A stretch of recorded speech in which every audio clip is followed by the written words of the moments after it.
चले जाना है। ये अवाम के दिलों में नफरतों के जो अलाव रोशन करके जा रहे हो, इनको खामोश करते जाओ। और वो एक ही सूरत में होगा कि इमरान खान साहब को ये रसाई, ये दवाई, ये छोटी चीजें हैं। इमरान खान साहब की रिहाई चाहिए हमें। मैं कारकुनान को भी कहना चाहता हूं, हौसले से रहें, आप सब्र से रहें। जो कारकुनान इस वक्त एहतजाज की बात करें, उनको भी ये कहना चाहता हूं कि अली मोहम्मद ने नहीं, इमरान खान साहब ने अचकजई साहब को जिम्मेदारी दी, राजा साहब को दिया, गौर साहब को दी। इमरान खान ने ही सुहेल को वजीर आला बनाया है। यकीन जानिए, सुहेल आफरीदी को जिंदगी में शायद 3 बार मैं नहीं मिला था जब तक वो वजीर आला नहीं बना था। हम इमरान खान के हुक्म पे चलते हैं भाई। इमरान खान ने गंडापुर को वजीर आला बनाया, अली ने गंडापुर को सपोर्ट किया।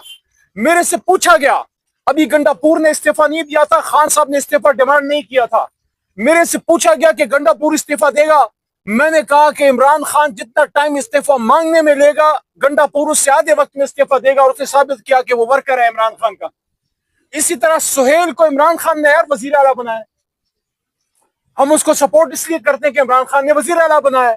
अब एहतजाज की कॉल किसने देनी है, ये मैं बुनियादी बात कर रहा हूं। एहतजाज की